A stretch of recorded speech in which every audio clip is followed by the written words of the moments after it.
She hadn't said a single word in 742 days. Not when the doctors pressed cold stethoscopes to her throat and declared her vocal cords perfectly intact. Not when therapists set stuffed animals on the carpet and asked her to point at the one that felt sad. Not when her mother, a woman who had stared down boardrooms full of men twice her age and never once blinked, knelt on the kitchen floor at 2 in the morning and whispered, "Please, baby, baby, just say mama, just once."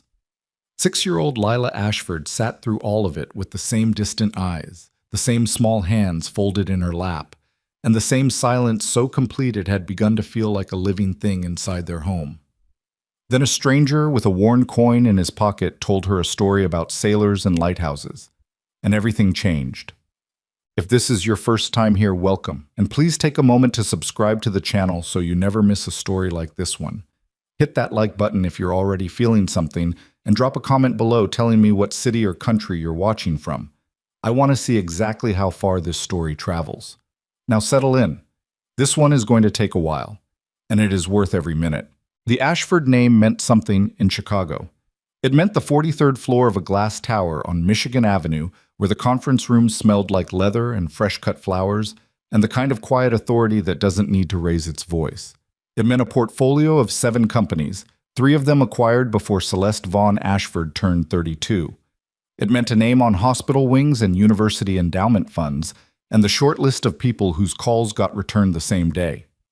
What it did not mean, what no profile in Forbes or Crane's Chicago Business had ever been willing to print, because Celeste controlled her own narrative the way she controlled everything else, was a mother sitting in the parking garage of Northwestern Memorial at 11:30 on a Tuesday night, gripping her steering wheel with both hands, unable to go upstairs and face another session that ended in silence.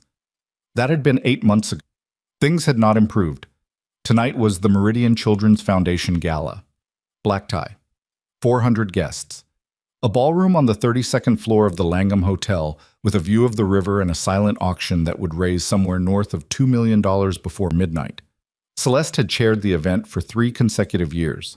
She had a table at the front, a speech prepared, and a daughter who was supposed to be upstairs in the suite with the babysitter. Supposed to be.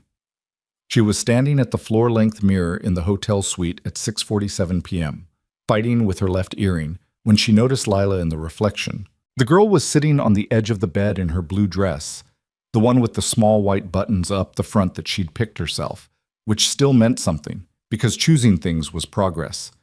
Watching her mother with those careful, serious eyes that always made Celeste feel like she was being quietly evaluated. "You look beautiful," Celeste said, to herself as much as to Lila. Lila said nothing. She blinked once, slowly, the way she did when she was listening hard. The babysitter, a college junior named Priya, who had a gift for patience and a minor in child psychology, appeared in the doorway. "We've got the tablet, the snacks she likes, and I downloaded 2 movies. We're going to be completely fine up here." Celeste looked at her daughter. Lila looked back. "I'll be downstairs," Celeste said. "Priya has my number. If you need me—" She stopped herself. "If you need me" was a phrase that required a response, and Lila did not give responses. Her therapist, Dr. Anita Pham, had spent 6 months gently walking Celeste away from questions and conditional sentences toward statements. "I love you. I'm nearby. You're safe." Simple declarations that didn't put the weight of communication on a child who had decided, somewhere deep in whatever place fear goes when it's too large to carry, that speaking was no longer worth the risk. "I love you," Celeste said instead. "I'll check in at 9. She kissed Lila on the top of her head, felt the small body neither lean in nor pull away. Neutral, always neutral, the careful stillness of a child who had learned to take up as little space as possible, and walked out. In the elevator going down, she checked her phone. 3 messages from her VP of Acquisitions, 1 from her attorney, and a text from the gala coordinator asking if she'd reviewed the revised seating chart. She answered 2 of them before the doors opened on the lobby level, where the sound of a string quartet and 400 conversations hit her like weather. This was where Celeste Vaughn was comfortable. This was the version of herself she knew how to be. She found her table, greeted the foundation director, accepted a glass of sparkling water from a passing server, and began doing the work that these events required. The handshakes, the introductions, the 30-second versions of conversations that were really just relationship maintenance in formal wear. She was good at it. She had always been good at it. Even tonight, with the familiar low-grade ache sitting behind her sternum the way it always did at events where other parents brought their children, and the children talked and laughed and needed things and got them. She was in a conversation with a city alderman about the foundation's literacy initiative when her phone buzzed. Priya. Hey, don't panic, but Lila wandered out of the suite. I think she followed a hotel staff member who knocked on the wrong door. I've been looking for about 4 minutes. I'm so sorry. Calling security now. Celeste was already moving. She crossed the ballroom in under 90 seconds, heels be damned, cutting through clusters of guests with the focused efficiency of someone who knew exactly how many seconds were already gone. She flagged down the nearest hotel security officer, young, maybe 25, with a radio clipped to his jacket, and gave him Lila's description in 8 words: 6, blue dress with white buttons, dark hair. Then she headed for the service corridor behind the main stage, because that was where she would have gone at 6 years old if she'd wanted to find somewhere quiet. She was almost right. Mason Ryder had worked hotel security for 4 months. Before that, he'd done 3 months at a logistics warehouse in Cicero. Before that, 2 months driving for a private car service. Before that, before the job hopping that his sister called running and he called adjusting, he had spent 11 years as a United States Navy SEAL, 3 of them at a classification level that still made certain conversations go quiet if the wrong people were in the room. That was done now. He was done. He had left that life on a rainy highway outside of Antwerp when the convoy he was protecting turned into something else, and he had made it out, and not everyone had. He didn't think about Antwerp. He had gotten very good at not thinking about Antwerp. Tonight he was stationed at the perimeter of the event space, which meant he spent most of the night doing slow circuits of the hallways adjacent to the ballroom, checking stairwell doors and watching for guests who looked lost or unwell. It was not complicated work. It was work that kept his hands busy and his schedule full, and his son, Declan, in a school with a decent aftercare program and a soccer league that ran through the spring. Declan was 8. He had his mother's dark eyes and his father's habit of going very quiet when something was bothering him, which was the kind of thing Mason noticed because he recognized it from the inside. His wife, Karen, had died 3.5 years ago. Pancreatic cancer, 13 months from diagnosis to the end. Declan had been 4. He didn't ask about her as much as he used to, and Mason wasn't sure whether that was healing or just the shape grief takes when it becomes ordinary. I was rounding the corner near the service corridor at the back of the stage, a narrow hallway with gray carpeting and fluorescent lighting, lined with equipment cases and folded banquet chairs, when he saw the girl.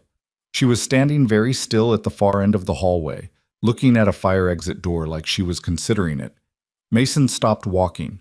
He had been in enough situations where rushing towards something small and frightened made everything worse. He assessed from where he was, 6 years old, maybe 7. Dark hair and a careful braid coming loose at the bottom. Blue dress with buttons up the front, one of them slightly crooked, like she'd done them herself or someone had been in a hurry. No shoes. She was in little white socks, which meant she'd been somewhere she thought she'd be staying. She wasn't crying. That was the thing that put him on alert more than anything else would have. A crying child was scared. A silent child that still was this, still was somewhere further down than scared.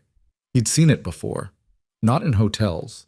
He took 3 steps forward, unhurried, and then crouched down before she could register him as someone coming toward her. At his height, 6'2", broad across the shoulders, in a way that the gray jacket only partially concealed, he had learned a long time ago that staying low was the difference between a conversation and a flight response. "Hey," he said. Quiet. Not a question. The girl turned to look at him. Not startled. She'd heard him coming. She just hadn't run. Her eyes were dark brown and very serious, and they moved over his face in the particular way of children who have learned to read adults for danger. Mason had spent years learning to make himself readable as safe.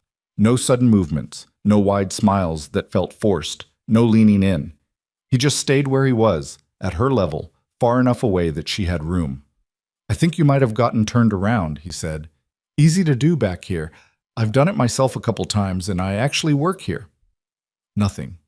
She watched him. "My name's Mason." He didn't offer his hand. "I'm one of the security guys, which mostly means I walk around a lot and try to look like I know where I'm going." The corner of her mouth moved, not quite a smile, the suggestion of one.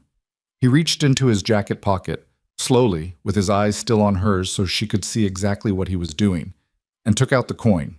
It was a Navy Challenge coin, worn smooth on the eagle's wings from years of being turned between his fingers. He'd carried it since his first deployment. He set it on the floor between them, not offering it, just placing it where she could see it. You know what that is? She looked at it. It's a challenge coin. Every branch of the military has them. You get one when you've done something, finished training, completed a mission, whatever. You're supposed to carry it with you. He paused. Mine's from a long time ago. I just keep it because it's become a habit. She was still looking at the coin. Not at him now.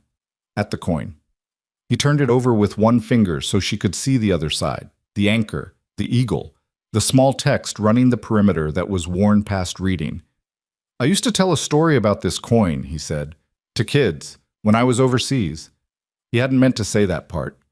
It came out anyway. There were sometimes kids in the places we were working, and they'd be scared. Adults too, but adults are better at pretending. Kids can't pretend the way adults can. He shrugged slightly. So I'd tell them a story about sailors who got lost. The hallway was very quiet. From somewhere far away came the muffled sound of the quartet playing something slow and formal. The sailors had been at sea for a long time, Mason said. Not performing it, just saying it, the way he'd said it before, in worse places, to kids who had less reason to feel safe than this one did.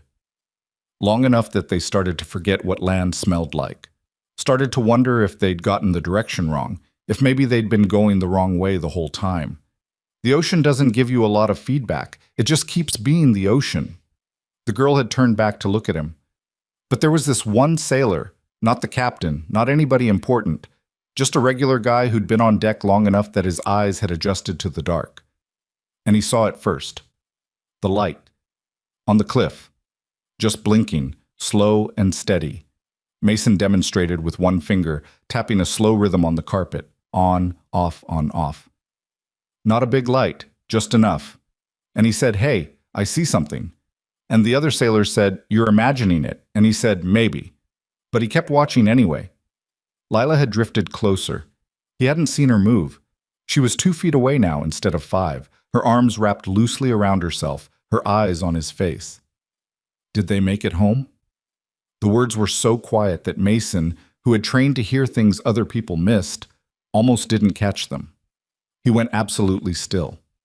He knew, in the way that you know certain things without being able to explain how, that something significant had just happened. Not because a child had spoken, though that alone would have meant something to him, given Declan's first months after Karen died, the weeks of near silence that the grief counselor had said were normal, but that had felt like anything but. It was something else.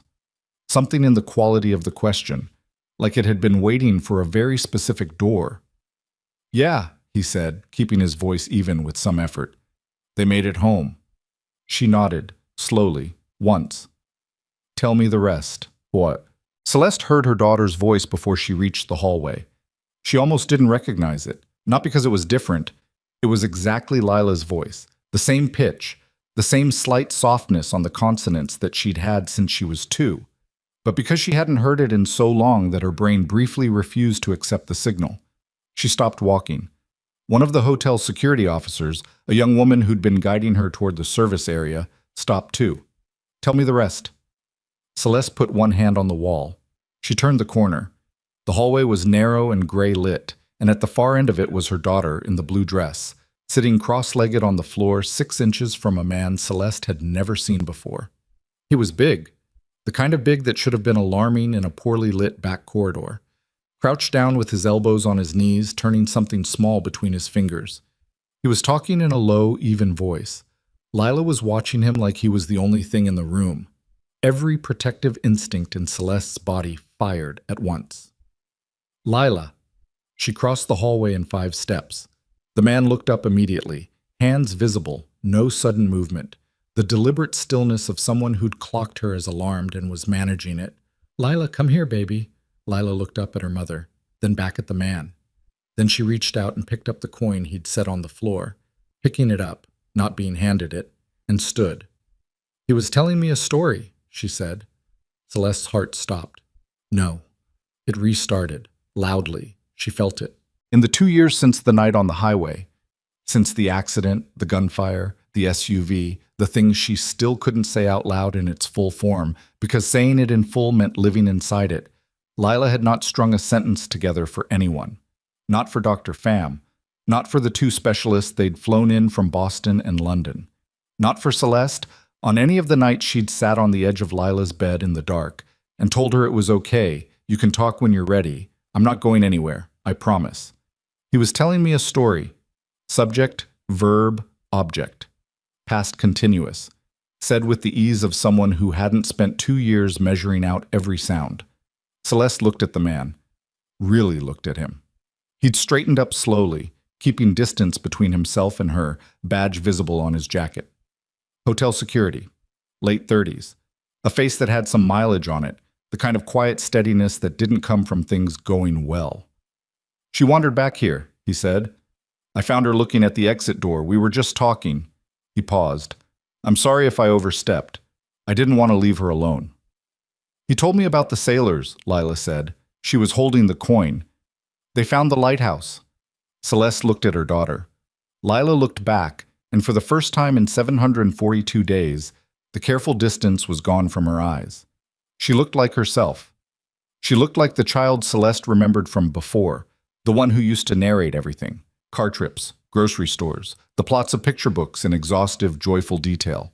The one who had a question for everything and expected an answer. Celeste's composure, the one she had maintained through board meetings and legal depositions and grief that had no clean shape, broke along a seam she hadn't known was there. She knelt down on the gray carpet in her gala dress and pulled her daughter against her, and Lila, for the first time in a very long time, held on. Over her daughter's shoulder, Celeste looked up at the man with the coin. He'd stepped back to give them space. His expression was careful and quiet, the look of someone who understood that this moment was not his. Thank you, she managed. He nodded once, not making it into anything. She would learn his name in a few minutes, when she found her voice again.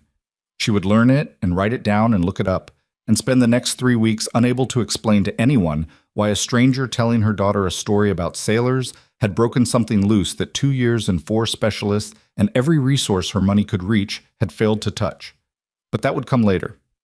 Right now, Lila was talking. Right now, in a gray service hallway lit by fluorescent lights, with the sound of a string quartet drifting in from somewhere far away, Celeste held her daughter and felt something she had almost given up on entirely. She felt like they were going to be okay. Somewhere across the hallway, the man with the coin stood quietly against the wall, watching a little girl finally come home, and the color had drained from his face completely. Because he had heard Lila say one thing, one small detail, buried inside her memory like a splinter. A detail so specific, so impossible for a stranger to know, that his chest had gone cold from the inside. He knew that story. He knew it because he'd told it before. Not tonight, not here, on a rainy highway, 3 years ago. To a terrified little girl he'd held in his arms in the dark, while the world around them was on fire. Mason needed a minute. He told himself that's what it was. 1 minute, just to get his head straight. But the truth was, he stood in that gray hallway long after Celeste had carried Lila back toward the elevator, long after the young female security officer had given him a sideways look and moved on, long after the sounds of the gala had swelled and then softened again as the doors swung shut somewhere down the corridor. He stood there with his back against the wall and his hands loose at his sides, and he did the thing he'd trained himself to do when the ground shifted without warning. He breathed. He counted. He looked for the facts. Fact. A 6-year-old girl had spoken to him tonight after apparently not speaking for a significant stretch of time. Fact. The story he'd told her was the same story he'd told a different child, or what he'd believed at the time was a different child, on a Belgian highway on a wet October night 3 years ago. Fact. He did not know yet if those 2 children were the same person. That last one was the one he kept circling, because the alternative, the version where they were the same child, where the terrified 3-year-old he'd pulled from a burning vehicle had grown into the girl in the blue dress sitting cross-legged on the hotel carpet, that version had implications he was not ready to look at directly. Not here. Not in this hallway smelling of carpet cleaner and industrial air conditioning, with a radio clipping static on his belt and 40 minutes left on his shift. He pushed off the wall. He finished his circuit. He did his job. At 10:45, he clocked out in the security office on the second floor, changed his jacket, and took the elevator down to the parking structure. He sat in his truck for 11 minutes before starting the engine. The drive home took 22 minutes, and he remembered almost none of it. His sister Donna was asleep on the couch when he got in, which was the arrangement on the nights Mason worked late. She lived 4 blocks away and had a key and a standing offer that she'd repeated so many times it had stopped feeling like charity and started feeling like just the way things were. Declan was in his room. Mason checked on him the way he always did, standing in the doorway long enough to see the small chest rising and falling under the blankets. The soccer cleats knocked sideways at the foot of the bed, the glow of the nightlight casting everything in pale orange. He went to the kitchen. He poured 2 fingers of whiskey he didn't drink. He sat at the table until Donna found him there at midnight, still in his work clothes, the glass untouched. "You look like somebody told you bad news," she said, pulling her cardigan tighter. "Not exactly." "What then?" He didn't answer right away, which with Mason meant he was trying to figure out whether the thing was sayable. Donna knew this about him the way she knew most things about him. Through years of watching, through the patience that came from being the older sibling of someone who'd spent his whole life running toward the kinds of situations most people spent their whole lives trying to avoid. "Something happened tonight at work," he said. "Somebody get hurt?" "No, a kid wandered away from her mother. I found her in the service corridor." He turned the glass slowly on the table. "I told her the lighthouse story." Donna sat down across from him. She knew the story. She'd heard him tell it to Declan once, early on, during the months after Karen died, when Declan would wake up with nightmares and Mason would sit on the edge of his bed and talk in the dark until his son's breathing slowed. "And?" she said. She talked. Mason looked up. Her mother came to find her, and from what I could tell, the way the mother reacted, this kid hadn't spoken in a long time. Something happened to her, and she talked. "Mason, that's not the part." He set the glass down. "She mentioned something, a detail, about a night she remembered, a road, being scared, and the voice that told her a story." Donna was quiet. "I think it was the same kid," he said, "from Antwerp." The word sat between them on the table like something neither of them wanted to pick up. Donna had known about Antwerp in the loose outline version. The mission that wasn't a mission, the convoy, the accident, the part where he'd come home quieter than usual and stayed that way. She hadn't asked for details, and he hadn't offered them, and they'd both understood that as a reasonable arrangement. "You don't know that," she said carefully. "I don't," he agreed. "Not yet." "Then don't sit here at midnight deciding you know it." He didn't say anything. He turned the glass again. Donna reached across and put her hand over his, briefly, the way she had when they were kids, and he'd done something he couldn't undo. "Go to sleep," she said. "It'll still be whatever it is in the morning." He went to bed. He did not sleep. Celeste did not sleep either, but she was used to that. What she was not used to was lying awake listening to her daughter talk. Not to her, not yet. That would have been too much, too fast, and she understood that even in the hours when understanding it felt like trying to hold water in her hands. Lila was in her own room down the hall, the door half open the way she preferred it, and the sound drifting through was one-sided.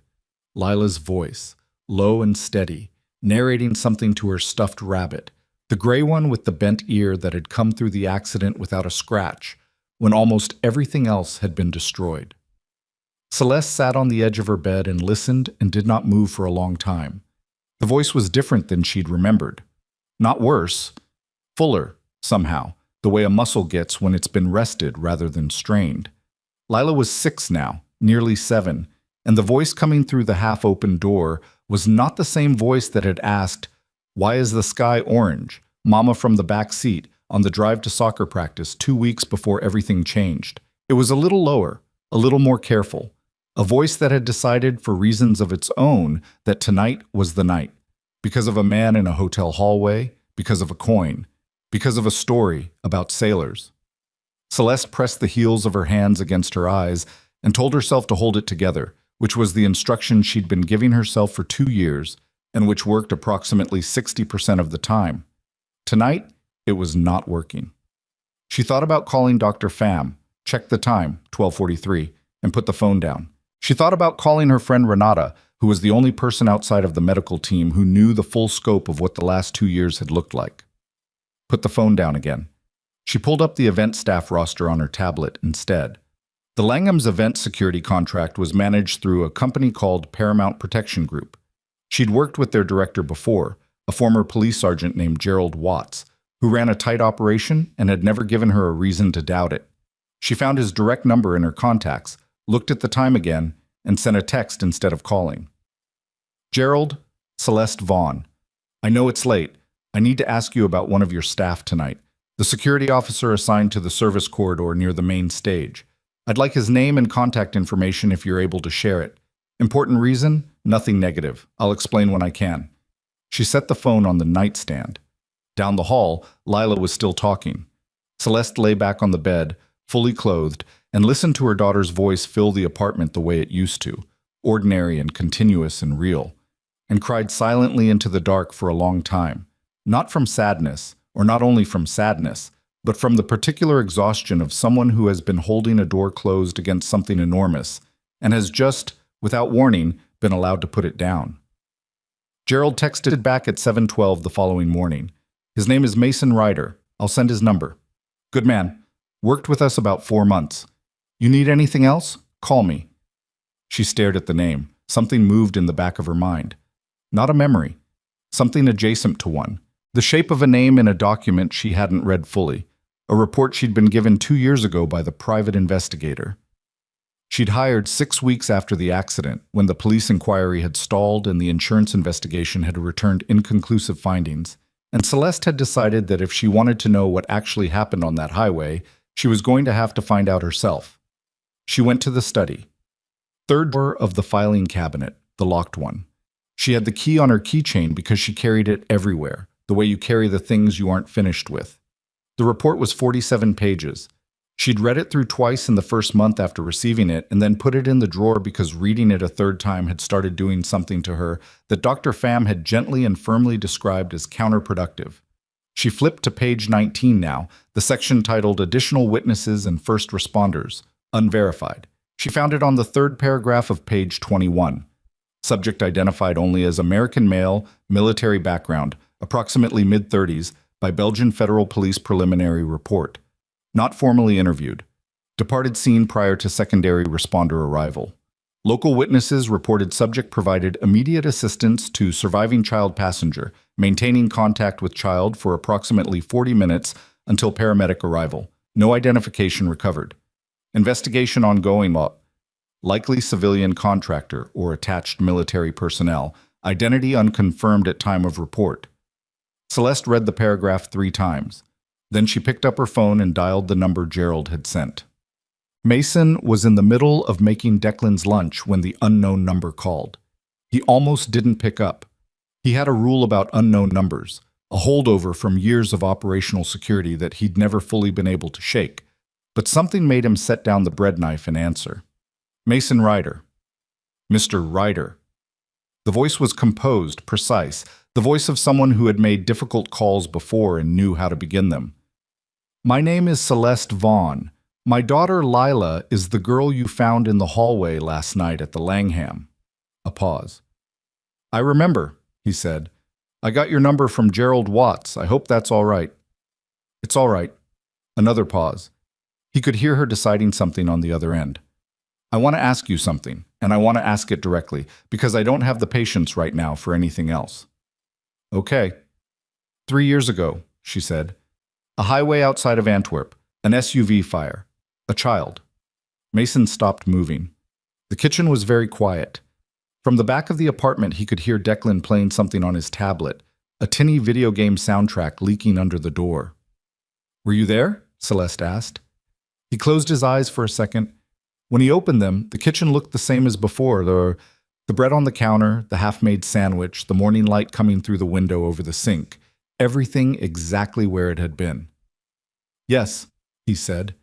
The silence on her end was different now, heavier. She remembered your voice, Celeste said. She couldn't have known. She was 3 years old and it was dark and She stopped, started again. She remembered the story. She said it was the same voice. I know. He sat down on one of the kitchen chairs. I realized it last night, when she mentioned the road. Why didn't you say anything? It was a fair question. He'd been asking it himself since midnight. I wasn't sure, he said. And even if I was sure, that's not a conversation to have in a hotel hallway, not with her mother standing there not knowing who I was. Another silence, this one with a different texture, thinking rather than reacting. I'd like to meet with you, she said. In person. I have questions and I don't want to ask them on the phone. I figured. Are you available this week? Yeah. He rubbed the back of his neck. Yeah, I can make something work. They agreed on Thursday afternoon, a coffee shop in Lincoln Square that Celeste had chosen, which meant it was probably quiet and discreet and not the kind of place where someone would recognize her and interrupt them. He found out later he was right about all three. He told Donna about the call. She listened without interrupting, which for Donna required visible effort. So it is the same kid, she said when he finished. Seems like it. And the mother found you. Yes. Donna was quiet for a moment, working through something. She had a way of being quiet that was nothing like Mason's. Hers was active. You could almost hear it. And he'd learned years ago to just wait it out. What happened on that road, she asked. The full version, not the one you've been carrying around by yourself. He'd known this was coming. He thought about it for a minute, not about whether to tell her, but about where to start, because the story had edges that were still sharp enough to cut if he handled it wrong. I was on a personal security contract, he said, post-retirement. There was a diplomat, low-level, traveling with his family. Private vehicle, Belgian security detail, one additional contractor, me. We were 40 minutes outside of Antwerp when another vehicle forced us off the road. Forced you off, ran us into the guardrail at speed, deliberate. The lead vehicle went down an embankment and caught fire. He paused. There was a family in the second car. Not the diplomat's family. Civilians who'd been caught in the same lane. A man, a woman, and a child. The man, the father. He got the door open before the fire spread and he got the child out. Handed her to me. Mason stopped again. The bread knife was still on the counter. He looked at it. Then he went back in. I don't know if he was going for the woman or for something else. I don't know if he made it to her. The tank went up about 40 seconds later. Donna's hand came up to cover her mouth briefly. She put it back down. I had the little girl, Mason said. She'd seen enough.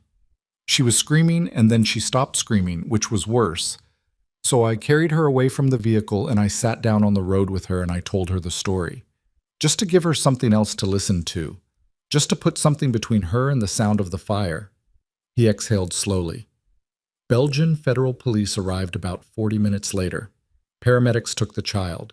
I gave a statement to the lead officer and they told me I could go. And you just left? The child was with paramedics. The diplomat situation was being handled. There was nothing else I could do there. He said it the way he said a lot of things. Factually, flatly, like if he didn't give the words any extra weight, they might not hurt.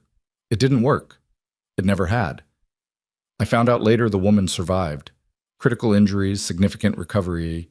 The man didn't, Donna said quietly. No. She was quiet again. Outside, a truck backed up down the street, the reversing beep cutting through the window. You've been carrying this for 3 years, she said, thinking you failed that family. I couldn't save him.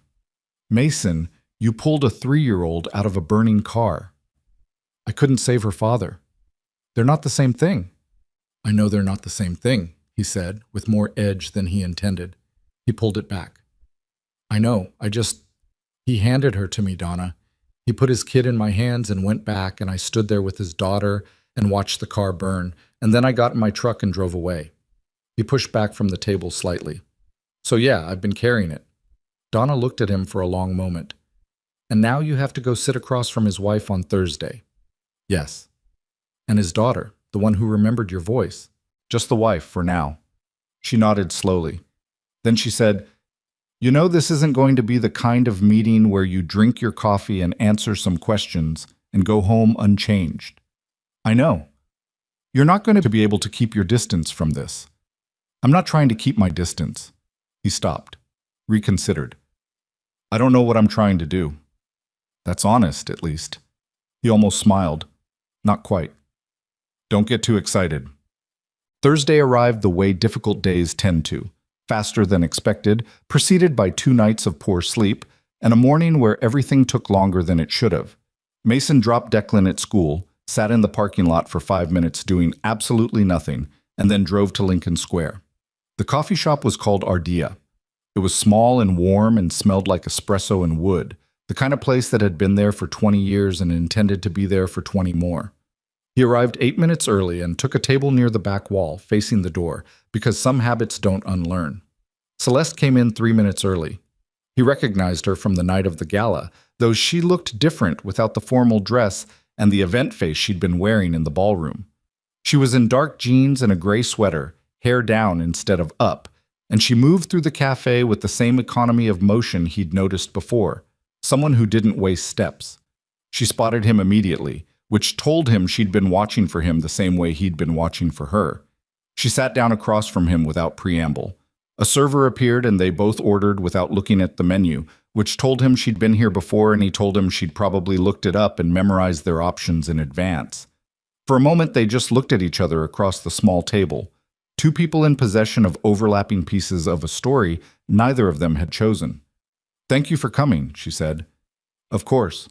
She folded her hands on the table. He recognized the gesture. Not nervousness, control. A way of managing what her hands wanted to do. "I read the investigator's report again this morning, the section about the unidentified American at the scene." She paused. "I want you to tell me what happened. From the beginning." "All right," he told her. Not the shortened version he'd given Donna, and not the operational version he'd written in the brief statement to the Belgian officer. The real version, the one with the weight still on it. He told her about the convoy, the forced impact, the fire.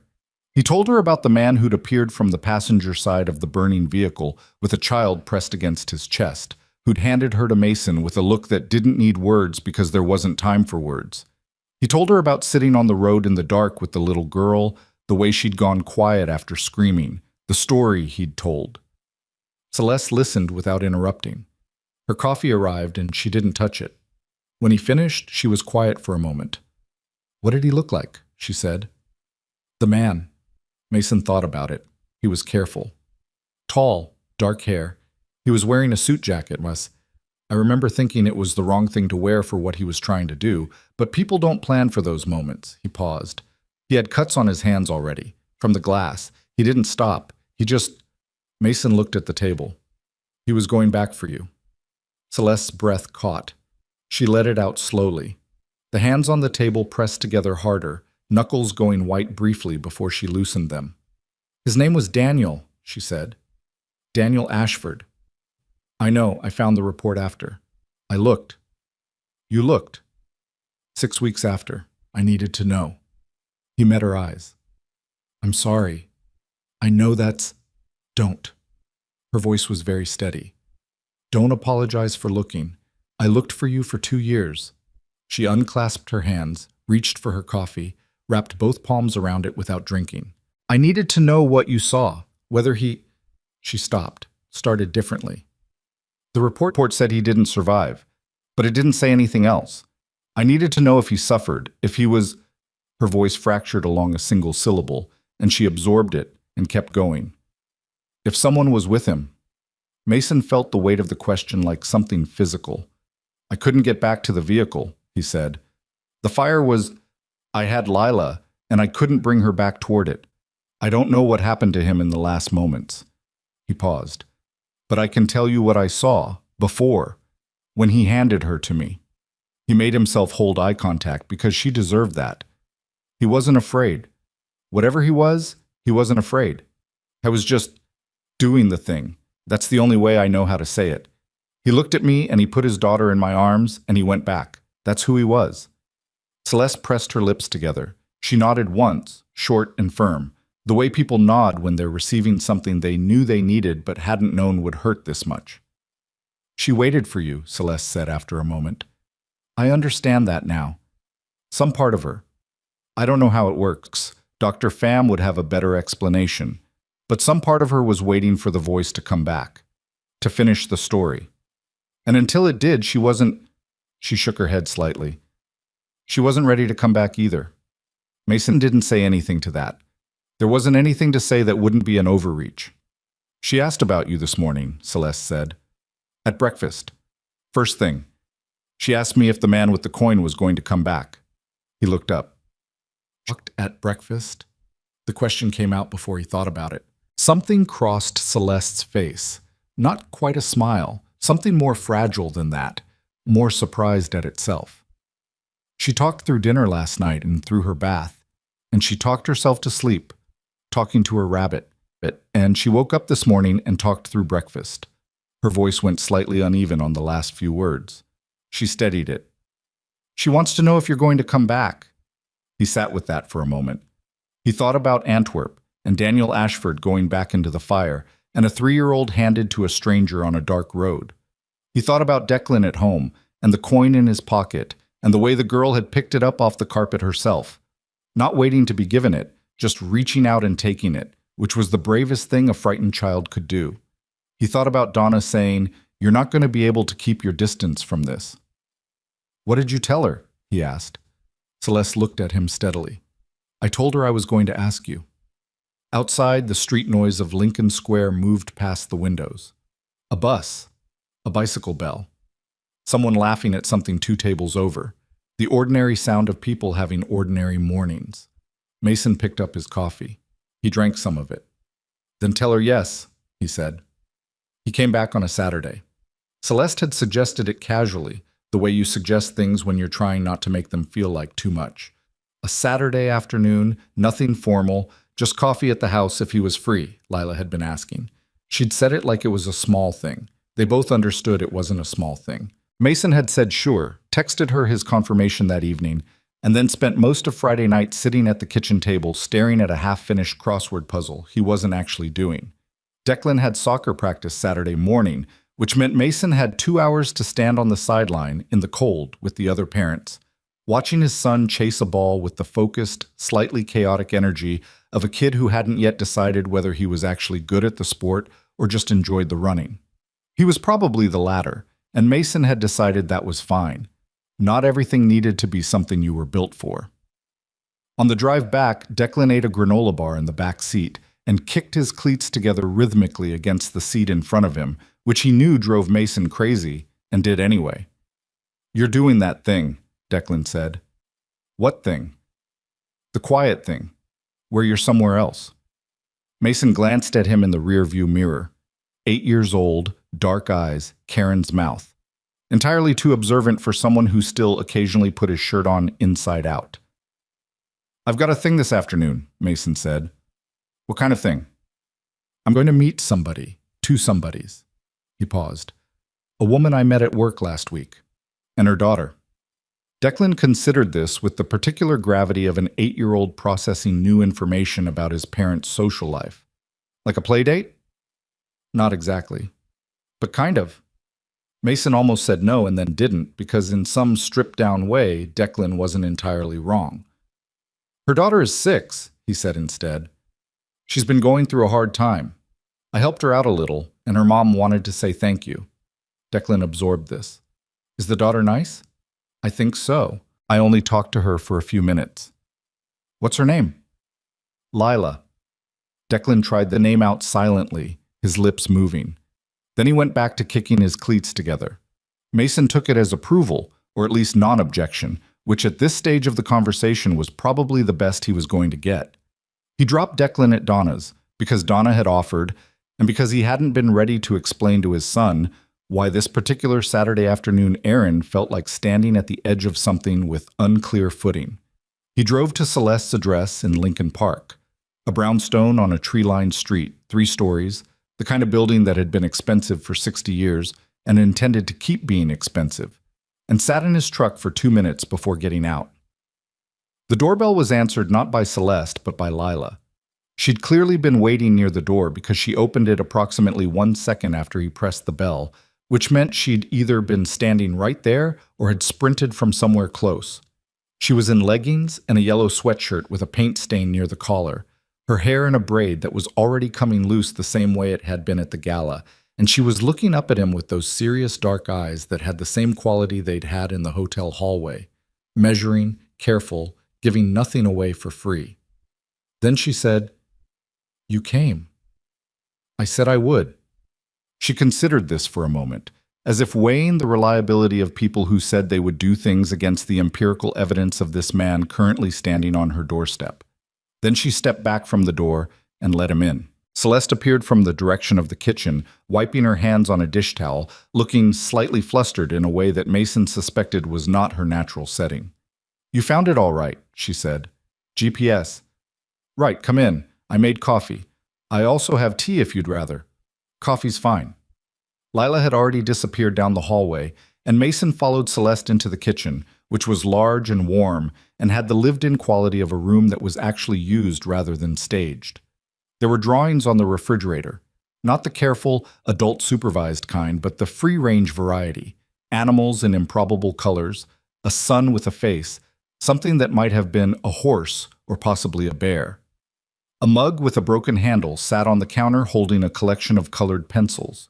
A library book about ocean animals lay open on the kitchen table, spine cracked, several pages dog-eared. Celeste poured coffee and they sat at the kitchen table, and after a moment Lila reappeared in the doorway holding the gray rabbit with the bent ear. "This is Anchor," she said to Mason, holding the rabbit out slightly, not offering it, presenting it. "Hey, Anchor," Mason said. "She named him after your coin," Celeste said quietly. Then to Lila, "You didn't have to drag him out, baby." "He wanted to meet Mason." Lila climbed into the chair across from Mason, settling the rabbit in her lap with the matter-of-fact authority of a child managing a household that included members who happened to be stuffed animals. "Do you still have the coin?" Mason reached into his jacket pocket and set it on the table. Lila reached for it immediately, picked it up, turned it over the same way he had in the hallway. She examined the anchor on the back, the worn text on the perimeter. "The letters are almost gone," she said. 14 years of pocket travel will do that." "What did it say?" "The unit motto." He thought about it. "It's Latin. Roughly translates to the only easy day was yesterday." Lila looked at the coin for another moment, then set it back on the table, precisely in the spot she'd picked it up from. "That's sad," she said. "Most people think it's tough." "It's both," she said, with the absolute confidence of a 6-year-old who had decided she understood something and was not interested in debate. Mason glanced at Celeste. Celeste was watching her daughter with the expression of someone who was still getting used to something they'd thought they'd lost. Not quite able to believe it without checking, the way you check your pockets for your keys 3 times, even after you've already found them. "She talks a lot now," Celeste said quietly. It wasn't a complaint. It was wonder, barely controlled. "I have things to say," Lila said, without looking up. She'd picked up the library book and was turning pages with one hand, the other still on the rabbit. "I was just waiting." "For what?" Mason asked. She looked at him across the table. The look was very direct, the kind of directness that children have before they learn to soften everything for adult comfort. "For the right person to talk to," she said, as if this were obvious. The kitchen was quiet for a second. The coffee maker made a small sound and went still. Mason picked up his mug. He drank some coffee. Outside, the October wind moved through the brownstone's front trees, and he could hear it through the kitchen window, low and steady, the way weather sounds when you're inside and warm, and the world is doing its own thing out there without requiring anything from you. It was, he thought, a very ordinary Saturday, and it felt like nothing ordinary he had ever experienced. They stayed for 2 hours. Lila showed him her drawings, not all of them, a curated selection presented with the seriousness of an artist managing a portfolio. "This one is good. This one I did fast and it shows. This one is Anchor before he lost his whiskers, which happened because I put him in my backpack too much." She asked him 4 questions about the Navy in rapid succession, didn't wait for full answers before the next one arrived, and when Mason pointed this out, she said she knew, but she wanted to get through all of them while she remembered them. He answered as honestly as he could, adjusting the content but not the tone, because he'd learned with Declan that children could tell when you were softening things into nonsense, and they found it condescending. Lila, he was quickly learning, found almost everything condescending that wasn't delivered straight. When he got up to leave, she walked him to the door. "Will you come back?" she asked. "If you want me to." "I already told you I do." She looked at him with mild impatience. "I'm asking if you want to." He looked down at her for a moment, this small person in the yellow sweatshirt with the paint stain, holding her rabbit and waiting for a real answer, with the patience of someone who had spent 2 years learning that patience was non-negotiable. "Yeah," he said. "I want to." She nodded, satisfied. "Okay." She opened the door for him. "Bring Declan next time. Mom said he plays soccer." He turned to look back at Celeste, who was leaning in the kitchen doorway with her arms crossed and an expression that was somewhere between amusement and apology. "She asked me about him at breakfast," Celeste said. "I mentioned he plays soccer." "I've got a ball," Lila added. "It's pink." He can use it if he doesn't have one. Mason managed not to smile until he'd made it back to his truck. Once there, he let it happen for approximately 4 seconds before putting the vehicle in drive and going to pick up his son. He told Declan about the pink ball on the drive home. Declan was outraged, deeply and genuinely, in the way of an 8-year-old boy for whom sports equipment color carried serious moral weight. "I have my own ball," he said. "I know. My ball is black and white." "I know, Dec. I'm just saying." She was offering to share. It's a nice gesture. Declan subsided into muttering that Mason couldn't quite make out, which was probably for the best. The second visit happened 2 weeks later. Mason brought Declan, who arrived with his own black and white soccer ball, and a very careful expression that was his version of trying to seem casual about something he was actually uncertain about. Lila met him at the door, the same way she'd met Mason, which was to say immediately, and with assessment in her eyes. They looked at each other for a second, two children doing the complicated arithmetic of whether this was going to work. "Do you want to see my drawings?" Lila asked. "Sure," Declan said. They disappeared. Mason stood in the hallway and looked at Celeste. Celeste looked at him. "That was fast," she said. "He's a pretty easy kid." "So is she, when she's not deciding whether she trusts you." They went to the kitchen. Celeste put water on for tea. She knew Mason wouldn't drink, but made anyway, because having something to do with your hands helps when you're in the company of someone you're still figuring out. From down the hall came the sounds of a negotiation about something. They couldn't make out the words, just the rhythms of two children deciding the terms of an afternoon. "How is she with Dr. Pham?" Mason asked. Celeste sat down across from him. "Better. Pham says it's like a dam broke. She's processing things now she wasn't able to get to before." She wrapped her hands around her mug. "Some of it is hard. She's been having more dreams about the accident. Pham says that's actually a good sign. She's revisiting things instead of locking them out. But it means some mornings are rough." Mason nodded.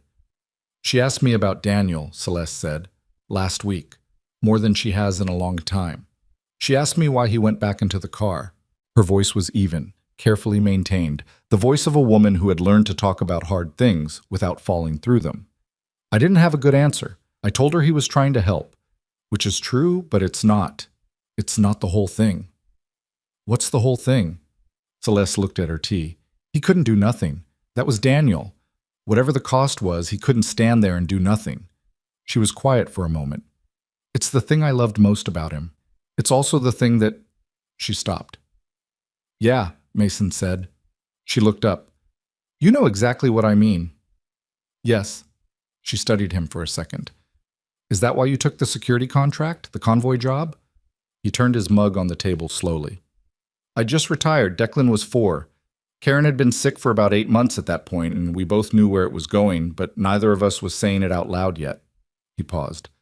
"I took the contract because it was short-term, and it was work I knew how to do, and it paid enough to matter. And because I couldn't do nothing, as you put it." Celeste was quiet. "Irony is not lost on me," he said. "I wasn't going to say that. It's still true." He set his mug down. "I couldn't save Daniel, and I couldn't save Karen. Not that those are the same. Cancer isn't the kind of thing you can put yourself between and the person. But there's a version of me that spent a long time thinking if I was just better at the job, faster, smarter, then nobody around me would—" He stopped, shook his head slightly. "Declan calls it the quiet thing, when I'm somewhere else. He called me on it last week, actually. which is either impressive self-awareness for an 8-year-old or evidence I'm being too obvious about it. Probably both, Celeste said. He muttered a sound that wasn't quite a laugh, but was in the neighborhood. From down the hall came a burst of laughter. Lila's, high and clear, followed by Declan's, lower, surprised out of him. And both Mason and Celeste turned toward the sound without thinking, the automatic parental reflex of locating your child in the acoustic landscape of a house. When Mason turned back, Celeste was already looking at him. "I haven't heard her laugh like that since before," she said. He didn't ask before what. He knew. 3 more visits happened before Mason started to understand that something was shifting in ways he hadn't prepared for. The visits had a rhythm now. Saturdays usually, sometimes a Sunday afternoon, the kids in the living room or the backyard. If the weather held, him and Celeste at the kitchen table talking the way adults talk when they've run out of the obligatory surface material and have started going deeper without entirely meaning to. He learned that she'd started Ashford Partners from a single acquisition loan she'd taken out at 25, against the advice of 3 separate people who told her the deal would fail, and that it hadn't failed, and that she'd spent the next 5 years acquiring and restructuring with the methodical intensity of someone who had something to prove and was not in the habit of stopping once she'd started. He learned that she'd met Daniel at a business conference in New York when she was 27, that he'd spilled coffee on her conference agenda and apologized for 6 minutes straight, and that she'd agreed to have dinner with him because she respected anyone who could commit to an apology that thoroughly. She learned that Mason had grown up in Rockford, 2 hours south, that he'd enlisted at 18 because Rockford in the late 90s didn't have much to offer a kid who was built for movement and structure and challenge, and that the Navy had given him all 3 and taken a fair amount in return. She learned about Karen, not the whole thing. The whole thing was still in rooms Mason wasn't ready to open, but enough. That she'd been a high school English teacher, that she'd been funny in the way that snuck up on you, that she'd known when he enlisted what kind of man she was agreeing to love and had loved him anyway, which he'd never fully understood and had always been grateful for. He learned about the grief that followed Daniel's death, which had a specific texture distinct from ordinary loss because it came wrapped in terror and guilt, and the particular anguish of a woman who had sent her husband and daughter to that event and had not been there herself. He learned that Celeste had spent 6 months after the accident unable to sleep in the master bedroom and had converted it into a home office and slept in the guest room and had told exactly one person about this, and that person was Renata. She learned about Antwerp, the full version, because one evening when Declan and Lila were doing homework at the kitchen table and Mason and Celeste were on the back porch with their coats on and their coffee going cold, she asked him to tell her again. Not because she hadn't heard it the first time, because she needed to hear it more than once. He understood this. He told it again, with the same weight, without softening anything, and she listened the same way. At the end, she said, "You held her for 40 minutes. Yeah. In the dark. On the road." "Yes." She was quiet for a moment. The porch light was on and moths were doing their moth business around it, and somewhere in the neighbor's yard a dog was working through a complaint about something. "Thank you," she said. Not the way she'd said it in the hotel hallway, which had been reflex gratitude in the first seconds of relief. This was different, more deliberate. She'd had weeks to decide she meant it. "You've said that," he said. "I'm saying it again." She looked at him. "I know you've been blaming yourself for Daniel. I know you think—" She paused, finding the right words. "I know you think that being there and not being able to save him is somehow worse than not having been there at all.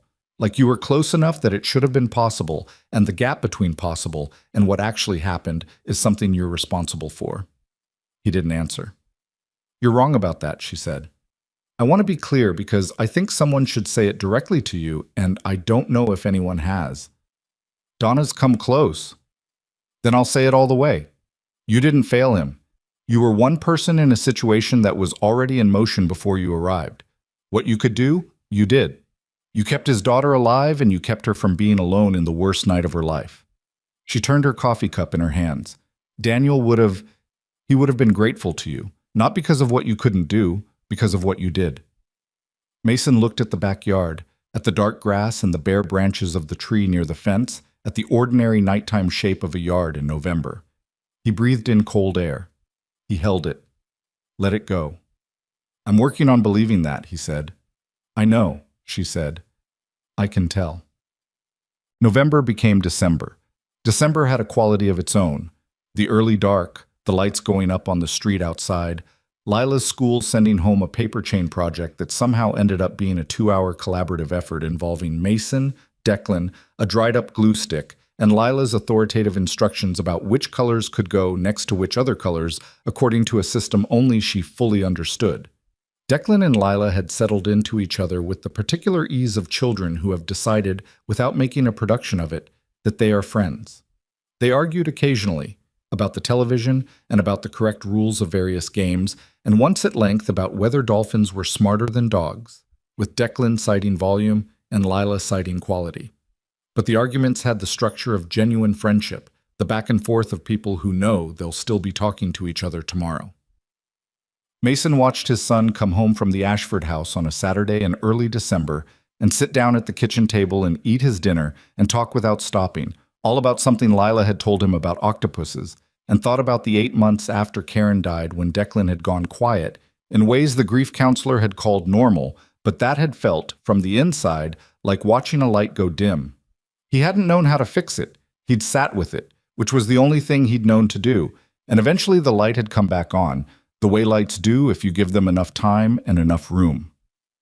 He was thinking about this, sitting at the table after Declan had gone to bed, the kitchen quiet.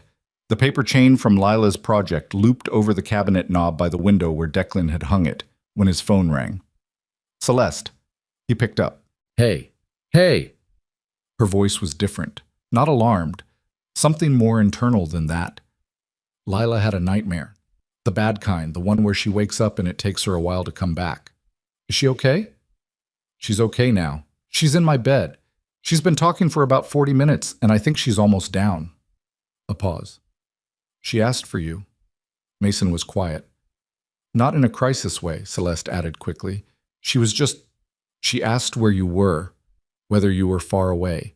I told her you were home with Declan, and she said okay, and then she talked for another 15 minutes about octopuses, because apparently that's been on her mind. Declan started that one. I figured. Another pause, this one with a different weight to it. I'm not calling because I need you to do anything. I thought you should know, she asked. Her voice was quiet. She's been doing better. The nightmares come less, but when they come, they're... She stopped.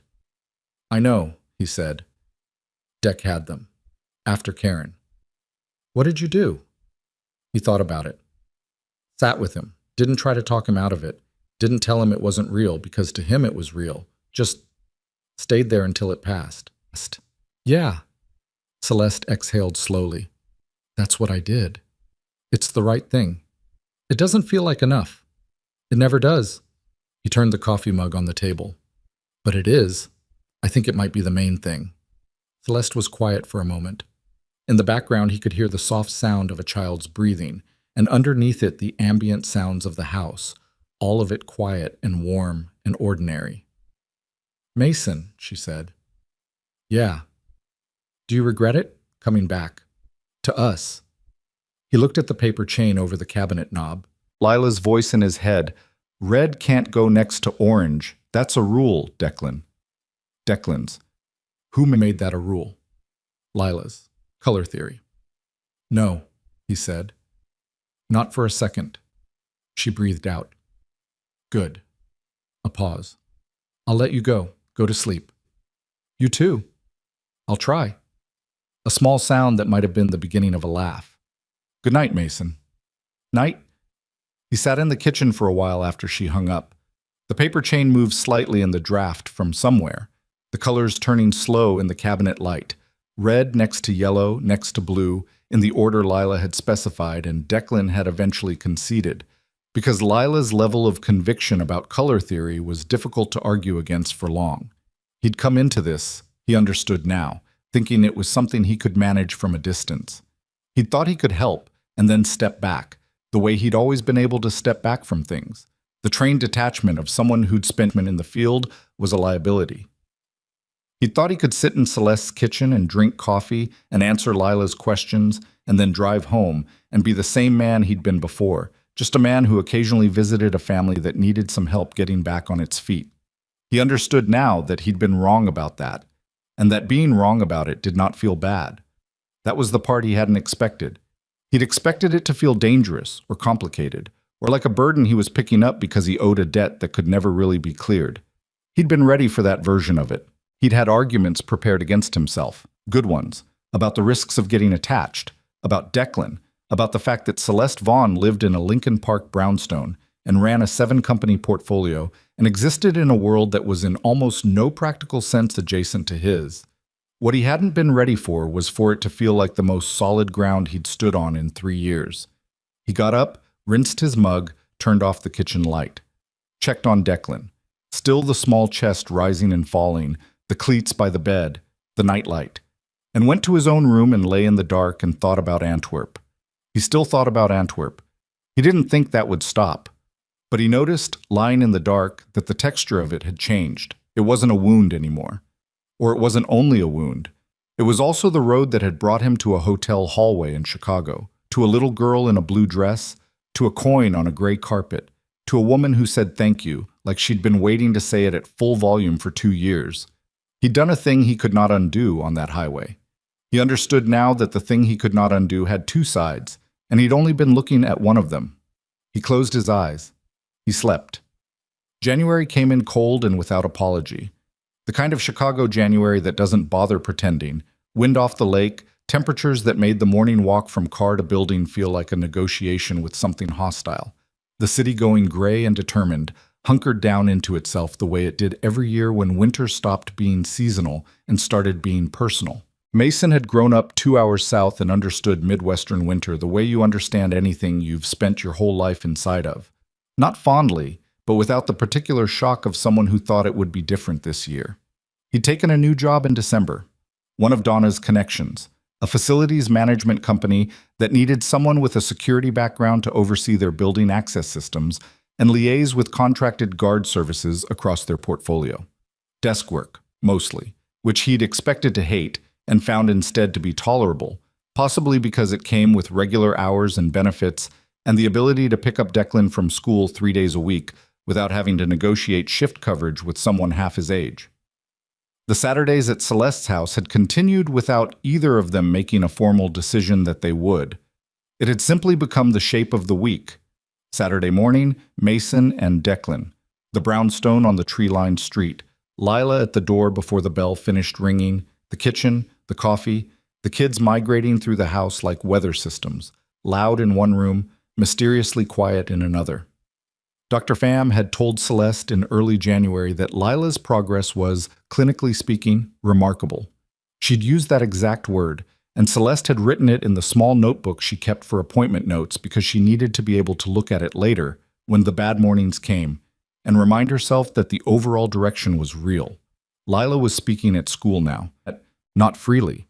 She still picked her moments, still had days where she came home quieter than others. But she'd answered a question in class, and she'd told her teacher something funny about octopuses that had apparently become a small legend among the second-grade faculty. She'd also started piano. This had not been Celeste's idea. It had been Lila's, announced one Saturday morning in early January as she was eating cereal and watching Mason with the evaluative expression she wore when she'd been thinking about something for a while and had decided to deploy it. "Do you know how to play piano?" she'd asked. Mason had looked up from his coffee. "A little." "Why?" "There's a piano at school. The music teacher showed us the keys. I want to learn." "Then we'll find you lessons," Celeste had said. "Mason could teach me," Lila said. Not as a question. Celeste had looked at Mason. Mason had looked at Lila. Lila had continued eating her cereal with the serenity of someone who had already decided how this was going to go. "I'm not a teacher," Mason said. "You don't have to be a teacher. You just have to know more than me." "Which you do." She tapped her spoon on the edge of the bowl. "You said a little, but your hands are the right shape for it." "What does that mean?" "Long fingers." "That's what Mrs. Okafor says. She says long fingers are good for piano." Celeste had covered her mouth with her hand and looked at the window. He started teaching Lila piano on the second Saturday of January. Celeste had an upright in the living room, a Yamaha she'd had since her own childhood, that had survived 4 apartments and a cross-city move and was only slightly out of tune in the upper register. Mason sat beside Lila on the bench and showed her where middle C was, and she pressed it with one finger, very deliberately, and then looked at him like she was waiting for further information. They did this for 40 minutes. He showed her the basic positions, the hand placement, the way you let the weight of your arm do part of the work, rather than hammering with just your fingers.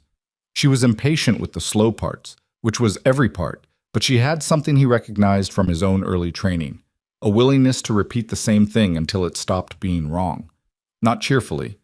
She complained about it in a steady, low-grade monologue that he found, against his expectations, genuinely funny. Declan sat on the armchair across the room for most of the first lesson, theoretically reading a book about dinosaurs, actually watching with the expression of someone trying to appear more bored than they were. "You want to try?" Mason asked at one point. "No," Declan said immediately. "Okay." 10 minutes later, Declan was on the bench on Lila's other side, pressing middle C with one finger the same way she had. And Lila was explaining hand position to him with the authority of someone who had been playing piano for 35 minutes and was therefore the senior practitioner in the room. Mason stood behind them and said nothing. He watched his son's dark head tilted slightly toward the girl beside him, both of them intent on a single piano key, both of them working on something small and specific and real. The afternoon light came through the living room windows at a low angle, the way it does in January, and it fell across the piano keys and the two children and the worn Yamaha finish in a way that didn't ask anything of anyone. He thought quietly that this was one of the better things he'd seen in a long time. What he didn't tell Celeste, what he hadn't told anyone except the VA therapist he'd seen 6 times before, deciding he'd rather work through things on his own, a decision the therapist had disagreed with, and that Mason still wasn't sure was right, was that January was historically a difficult month.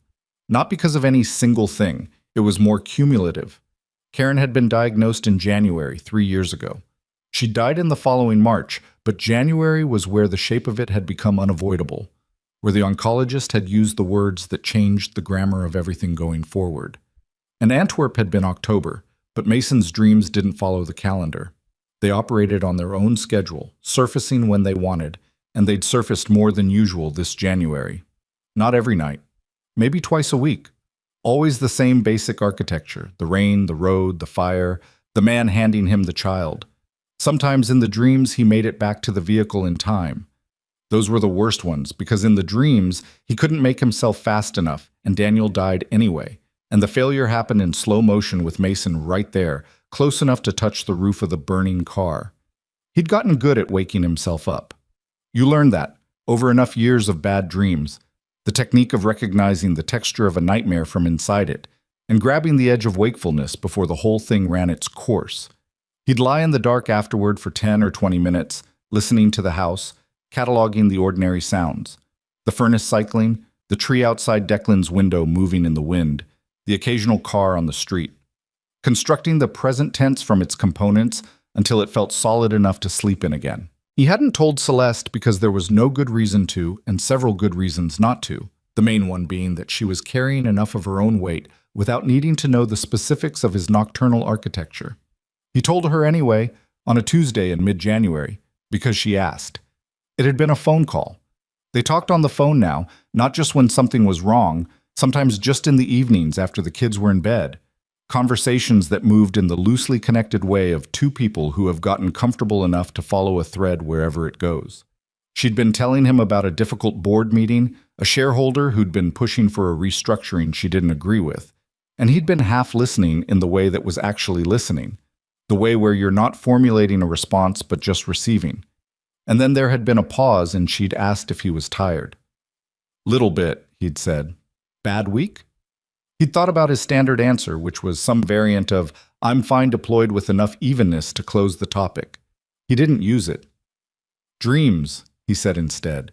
"January's usually a rough month." She'd been quiet for a moment. Then, "About Karen?" "About Antwerp mostly. Karen too sometimes. They're different." He paused. "The Karen ones are sad. The Antwerp ones are operational, like I'm still trying to fix it." "In the dreams, can you?" "No. That's the thing about them.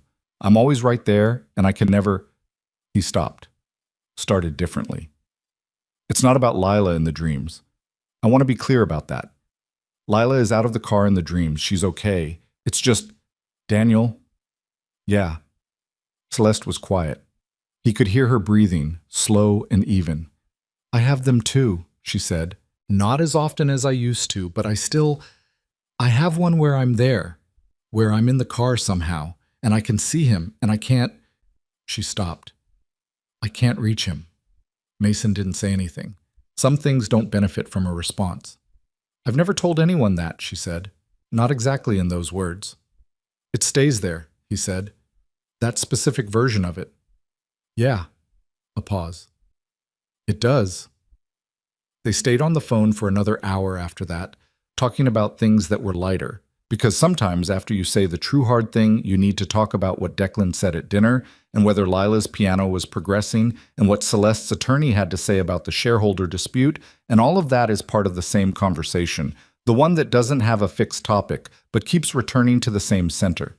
He didn't tell her he was falling in love with her. He wasn't ready to say that out loud, not because he didn't understand what it was. He'd been in love before. He knew the shape of it, the way it changed the quality of ordinary things. But because it came with complications, he was still working through. She was Lila's mother. She was Daniel's widow. She existed in a world of acquisition deals and board meetings and charity galas, and he worked facilities security and drove a truck that needed new rear brakes and ate cereal for dinner more often than he'd want to admit. He thought about all of this in the evenings after they got off the phone.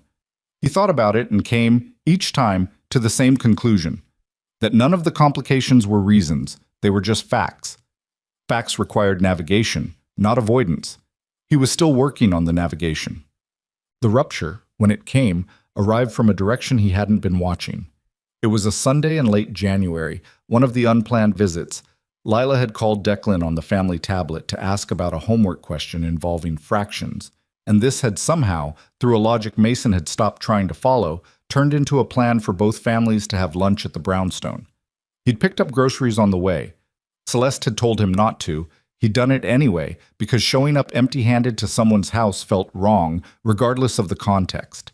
And he was in the kitchen making grilled cheese while the kids did fractions at the table, and Celeste stood at the counter reviewing something on her laptop, and it was ordinary and warm and completely comfortable, which was the state of things now, comfortable, which was its own kind of remarkable.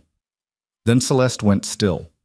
He noticed it the way he noticed most things, the change in the peripheral, the stillness that didn't fit the rhythm of the room. She was looking at her laptop screen with an expression he hadn't seen on her before. Not alarmed exactly, something more controlled than that. The expression of someone who has just read something they need to process before they can react. What? He said. She looked up, glanced at the kids who were arguing about whether you needed a common denominator to multiply fractions, which you don't, but Lila had a theory about it. I need to show you something, Celeste said, quietly enough that only he could hear it. When you have a minute. He flipped the sandwiches. 2 minutes. She waited. He plated the sandwiches, told the kids lunch was ready, watched them settle into it with the automatic focus of children presented with food, and then followed Celeste the few feet into the dining room where she turned the laptop to face him. It was an email. From an address he didn't recognize, a string of numbers and letters that suggested an anonymized account. The subject line was blank. The body was 4 sentences. You've been spending time with Mason Ryder. You should know who he really is. The convoy he was protecting the night your husband died wasn't a civilian diplomatic convoy. Look up Operation Callaway, Belgian Federal Archives, October 2021. Then ask him what he was actually doing there. Mason read it twice. Celeste was watching his face. Who sent this? He said. I don't know. The account is fake. My IT person confirmed it came through a relay. She paused. It arrived this morning. I almost didn't open it. He straightened up. The kitchen sounds were right there. The kids talking, the scrape of a chair, Declan saying something about soccer practice tomorrow. All of it 10 feet away and a different world entirely. Operation Callaway, Celeste said. Her voice was measured, deliberate. The voice of someone who wants the truth and is managing their anxiety about what it might be. Do I need to look that up, or can you tell me? He looked at her. He could have handled it badly. He'd thought, at moments over the past months, about what he would do if the full context of Antwerp ever came up. Not because he'd been hiding it exactly, but because there were layers to it that he hadn't volunteered, partly because they weren't his to give, and partly because they didn't change the essential fact of what happened, and he hadn't seen the point in adding weight to an already heavy story. He understood now that he'd been wrong about that, the same way he'd been wrong about being able to keep his distance. He pulled out the chair across from her and sat down. Callaway was a sanctioned operation, he said. Not military. The company I was contracted through had an arrangement with a Belgian intelligence unit. The convoy wasn't just a diplomat. There was an intelligence asset being extracted, someone who'd been working inside a criminal network operating out of Antwerp. The diplomat was cover. Celeste sat down slowly. I was hired as additional physical security because the company's regular contractors were already deployed elsewhere and the timeline on the extraction moved up. I was told the risk level was managed. He looked at the table. It wasn't managed. What does that mean? The criminal network had eyes on the convoy. The forced accident wasn't random. They were trying to stop the extraction. He looked up at her. Your husband and your family were not the target. You were in the wrong place, wrong road, wrong time, wrong moment. The vehicle that hit the convoy clipped the SUV carrying the asset and pushed it into your car. The room was quiet. So Daniel died, Celeste said, and her voice was very even, terrifyingly even, the evenness of someone holding something in by force, because an intelligence operation went wrong. Yes, and you knew this.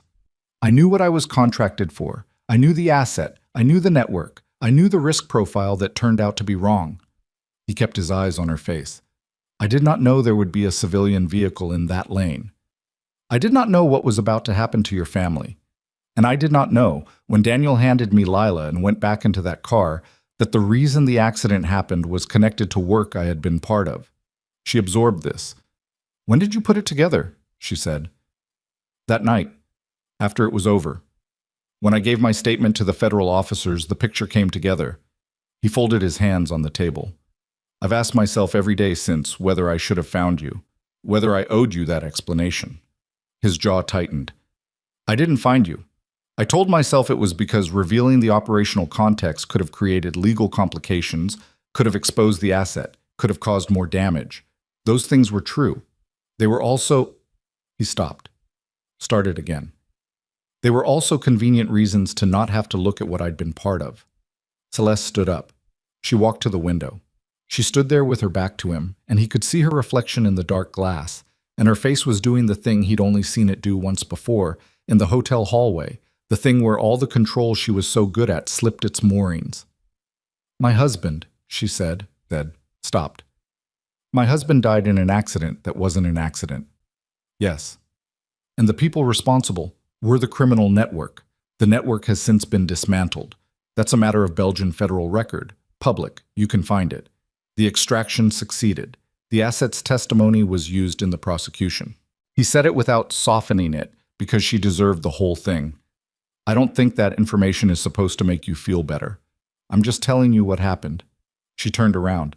Her eyes were red, but she wasn't crying.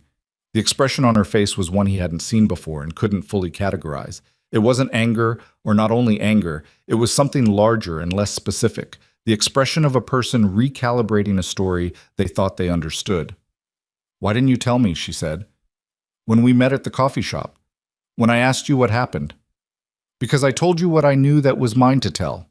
The operational details are mine to know, she said. Because it was my husband. He didn't argue with that. She was right. Yes, he said. She looked at him for a long moment.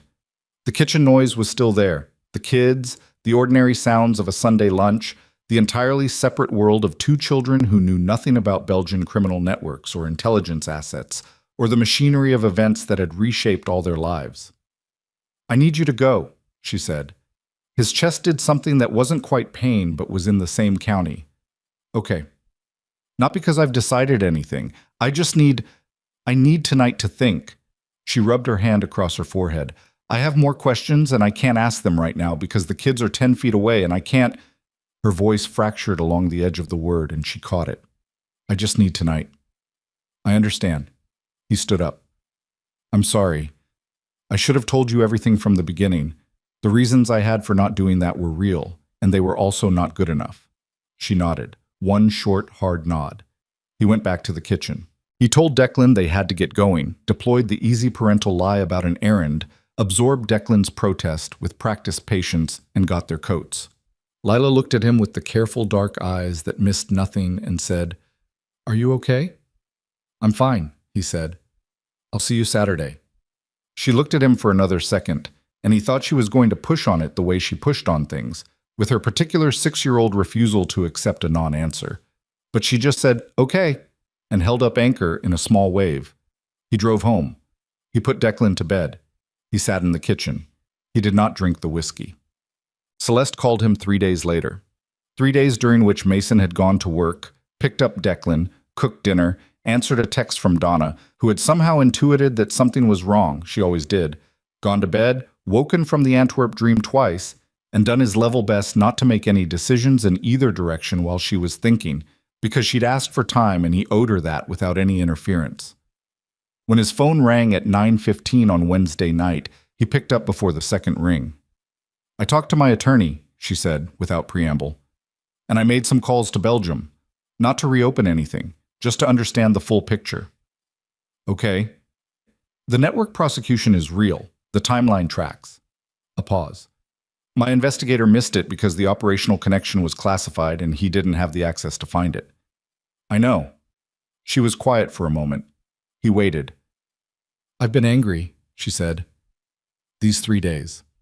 Not at you specifically, or at you specifically, but at the whole shape of it. That Daniel went back into that car because of something he had nothing to do with, because of a criminal organization and an intelligence extraction that had zero connection to our lives." She paused. "It's a different kind of grief, knowing it was preventable, knowing the specific mechanism." "I know," he said. "I'm sorry you have that now. I was going to have it eventually. Better from you than from an anonymous email with an agenda." "I don't know." She took a breath. "Who do you think sent it?" "I've been thinking about that. Someone who knows both my history and yours, who knew I was spending time with you, who wanted to create damage." He paused. "I don't know who. I have some ideas about what category of person it might be. I'll look into it. I'd like to be told what you find." "Of course." Another pause. He listened to the quiet on her end of the line and tried to read it. "I'm not asking you to stop coming," she said. "That's the main thing I needed to say. I thought about it. I went back and forth on it." Her voice was tired in a particular way, the tiredness of someone who has spent 3 days wrestling with something and reached the end of their strength. "And I kept coming back to the same place." "Which is?" "That you held my daughter on a dark road for 40 minutes because her father asked you to. And that everything else, the operational context, the things you didn't tell me, are real, and I'm still angry about parts of it." She paused. "But they're not the main thing. And I don't want to make the mistake of letting the parts I'm angry about crowd out the main thing." He let out a breath he hadn't entirely known he was holding. "Lila asked about you every day," she said. "She didn't push. She just... Every morning she asked when Saturday was. And I didn't know how to explain that some things between adults get complicated without it becoming about her." "It's not about her," he said. "The complicated parts, those are mine and yours to work through." "Yes." She was quiet. "There's a lot I still want to say to you, in person." "I know." "Friday?" she said. "After the kids are in bed, just us." "I'll be there." She said goodnight. He said goodnight. He sat in the kitchen for a while after, not doing anything, just being in the room with the heat on and the tree outside tapping the window the way it always did in the wind. The paper chain was still over the cabinet knob. He'd told Declan they should take it down. Declan had said it should stay until Lila saw it again, with a logic that was difficult to argue with, so they'd left it. He looked at it for a moment. Red next to yellow, next to blue, in the order Lila had specified, because color theory was a rule, and rules existed for reasons even if the reasons weren't always explained. Friday would be hard. The conversation would have rough parts. He'd have to sit across from her and answer questions he'd hoped he wouldn't have to answer, and some of her anger would come across the table at him, and he'd have to take it, because it was earned. He was not afraid of that. He'd been afraid of it for weeks, in the background, the low hum of a thing you're hoping won't arrive. Now that it was arriving, he found, somewhat to his own surprise, that he was just ready. He was tired of managing the distance between what he wanted to say and what he'd been saying, and Friday would be the end of that particular distance. He went to bed. He slept better than he had in weeks. The dream came anyway, the highway, the fire, Daniel going back. But this time when Mason woke himself up and lay in the dark, cataloging the sounds of the house, he noticed that the quality of the silence was different. It was just silence, not empty. Not the silence of a man lying in the dark alone with his failures, just the ordinary silence of a house, doing what houses do, holding everything inside it the same as always, patient and solid and there. He lay in it. He let it be enough. In 4 days, he would sit across from Celeste Vaughn in her living room and tell her the full truth of everything he hadn't said, and she would tell him things she'd been holding, and they would sit together in the difficult space between what had happened and what came next. And they would stay in it until it became something they could both live in. He was sure of that in the way he was rarely sure of things. Not the certainty of someone who knows the outcome, but the certainty of someone who has decided finally and without reservation that the outcome is worth every hard thing it takes to reach. Friday arrived the way important things tend to, quietly, without announcement, dressed in the same clothes as an ordinary day. Mason dropped Declan at Donna's after school, told her he'd be late, and accepted the look she gave him without comment. Donna had a gift for communicating entire paragraphs through a single expression, and this one said something like, "I know what tonight is, and I hope you don't mess it up," without requiring any of those words out loud. He drove to Lincoln Park in the early dark of a February evening. The city lit up against a sky the color of old pewter, and he sat in the truck in front of the brownstone for 3 minutes before getting out. Not because he was afraid. He'd already been through afraid and come out the other side of it. He sat there because he wanted to remember the before of this, the version of himself that still had the conversation ahead of him, still had the chance to say the things that needed saying, before it became the after. Then he got out and rang the bell.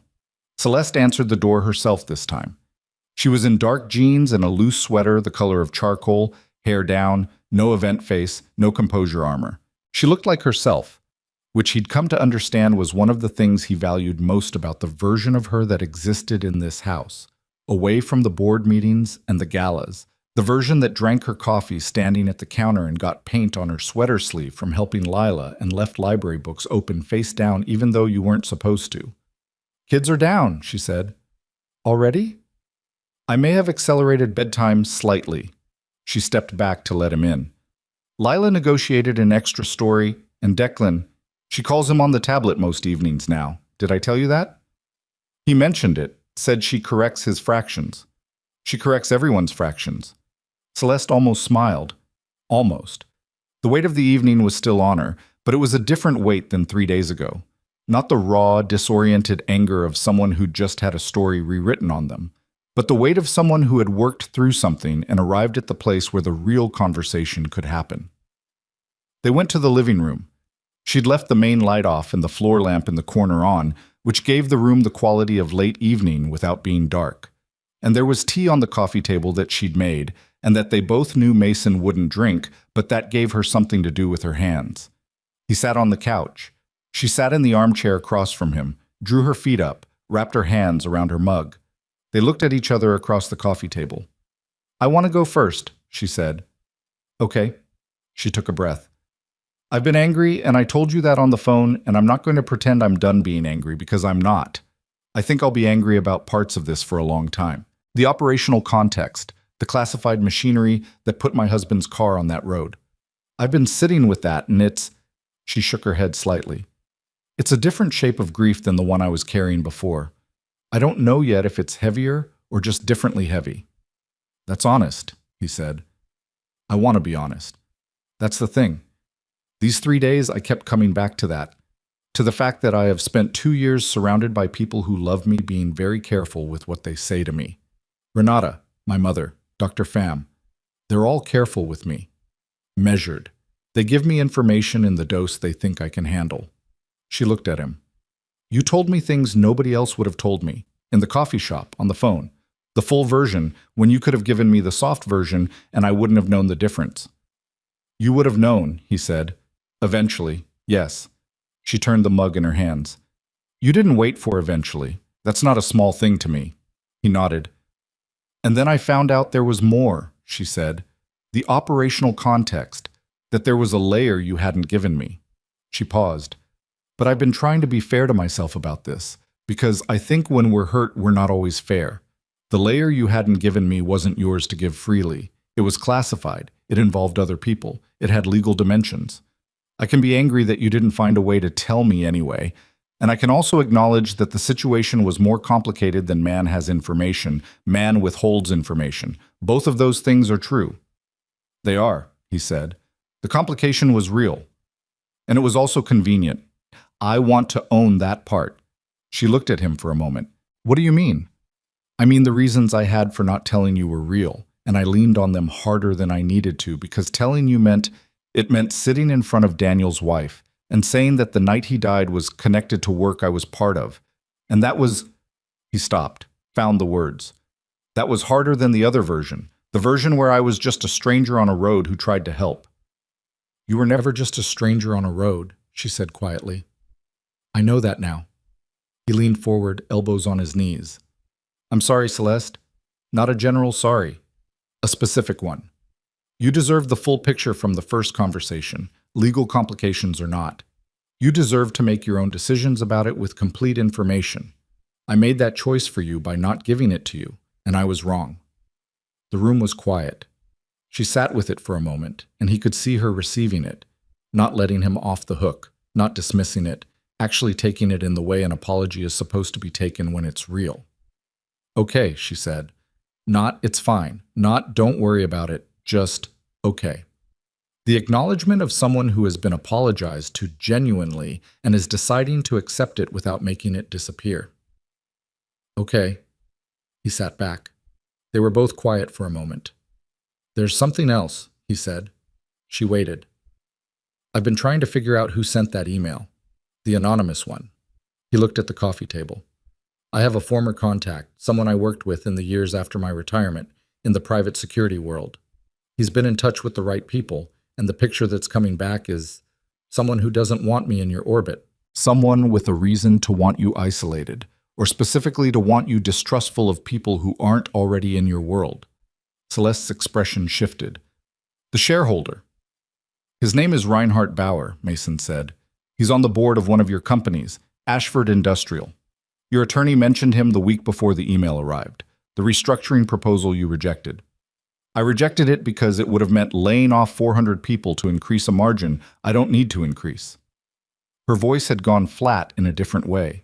The professional flatness of a woman who had spent years navigating rooms full of men who thought they could outmaneuver her. He's been building a block among the minority shareholders for 3 months. The email was designed to make you question your judgment, Mason said, to make you doubt someone you'd let get close. If you pulled back from me, you'd be more isolated, less stable, and in Bauer's read, more vulnerable to pressure at the board level. He paused. I don't know if that's cynical enough to be true or too cynical to be true. No, she said. That's exactly cynical enough.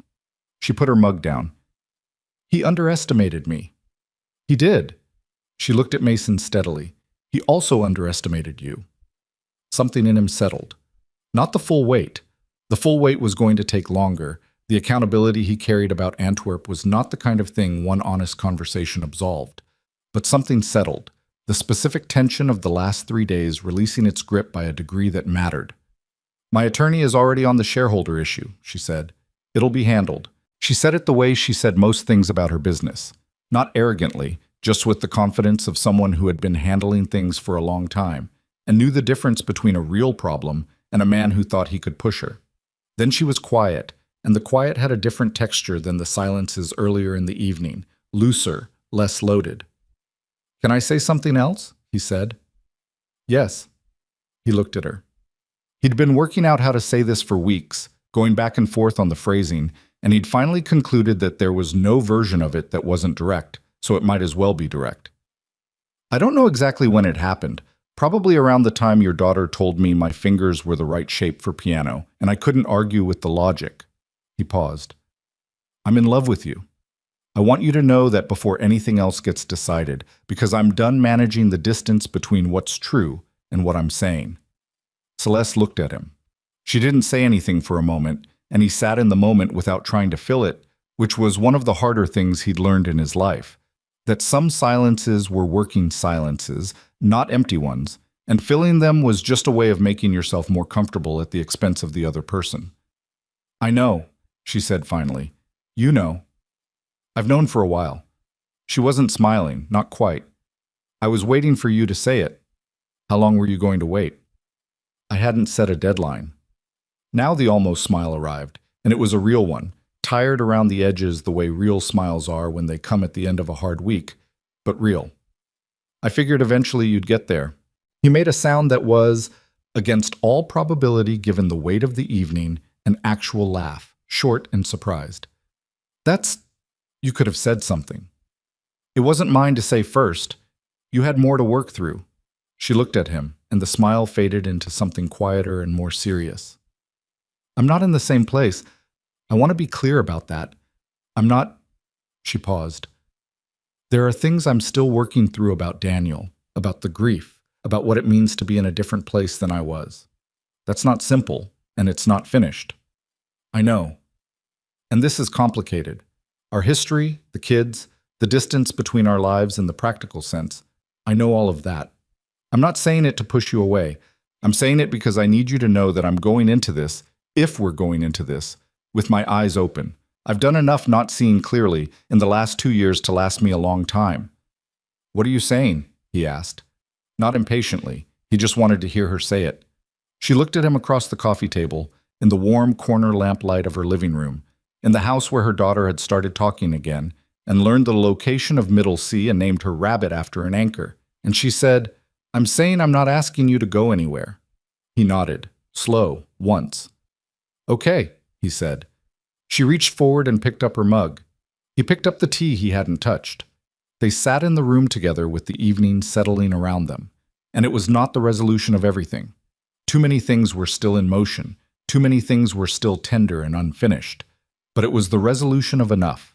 It was the place where the ground became solid enough to build on, which is all anyone ever actually needs.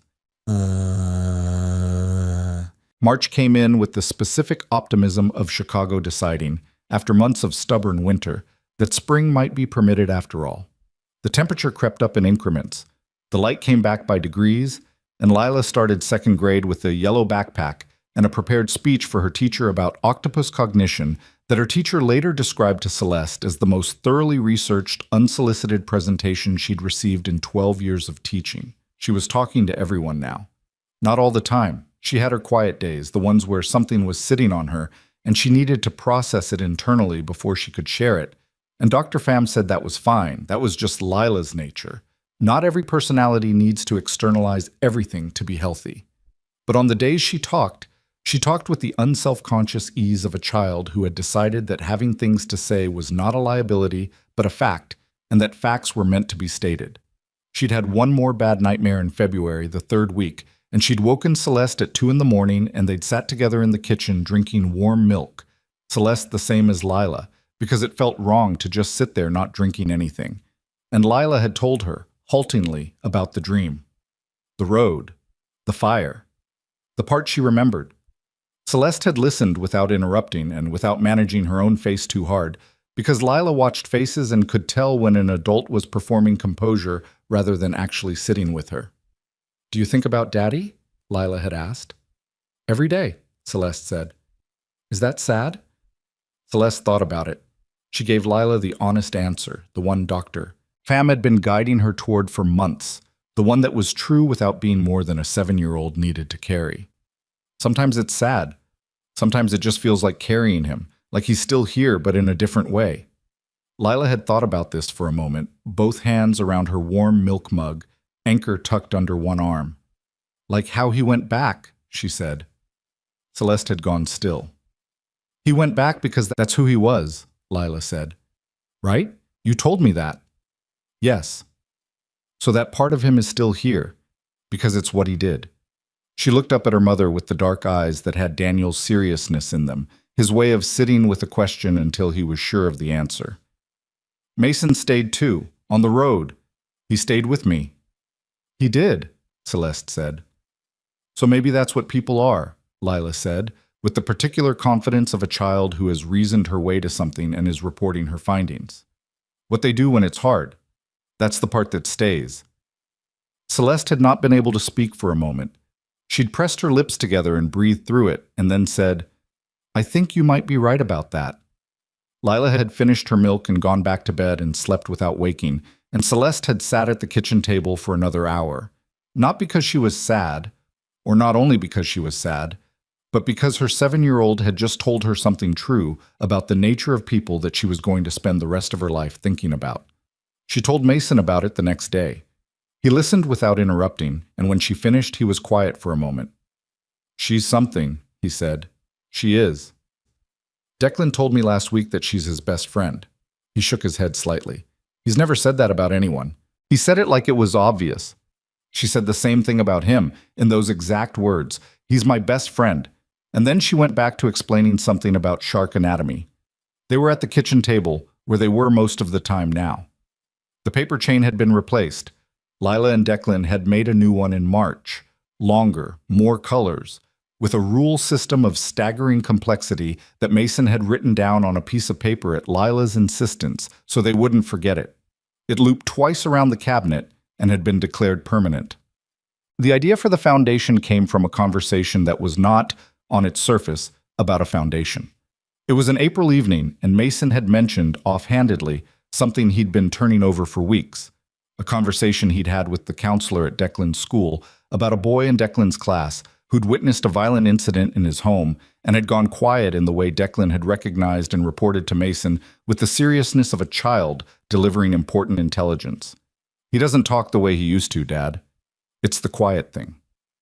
Mason had gone in to talk to the school counselor, a well-meaning woman who was stretched across too many students and too little training for trauma-specific intervention, and the conversation had left him with the familiar low-grade frustration of someone who could see a gap and couldn't do anything about it.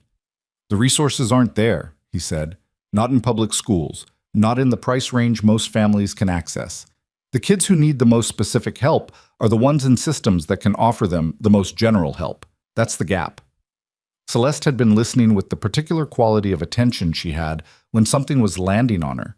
Not the polite listening of someone waiting for their turn, but the active, forward-leaning attention of someone building something in their mind while they heard. "What would the right resource look like?" she said. He looked at her. "What?" "If it existed, what would it be?" He thought about it. He'd actually thought about it before, in the way you think about things you're not sure you're allowed to want. Speculative, half-formed. "Small centers," he said. "Not institutional. Nothing that looks like a hospital or a government office, because those environments activate exactly what you're trying to deactivate in a traumatized kid. Somewhere that feels like a house.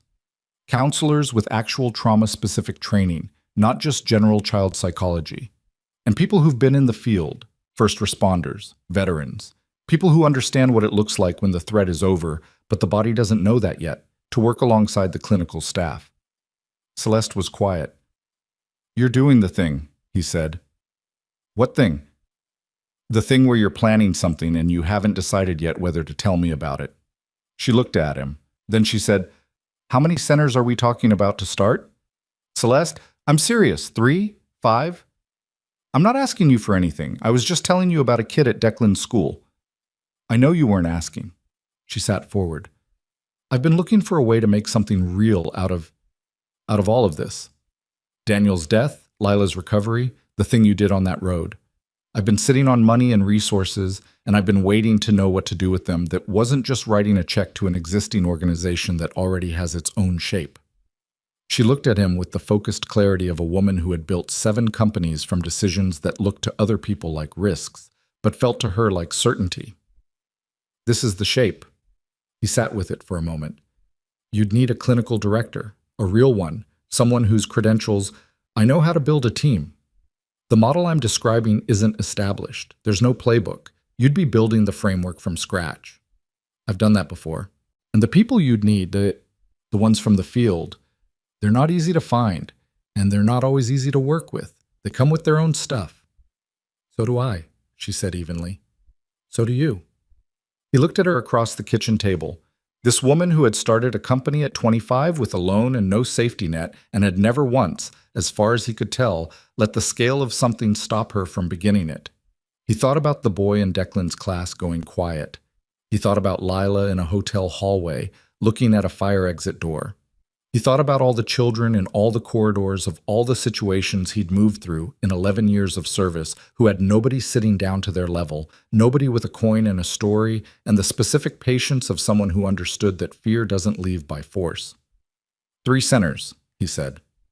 To start, Chicago, Indianapolis, Milwaukee, cities with the infrastructure to support the model and the population density to need it.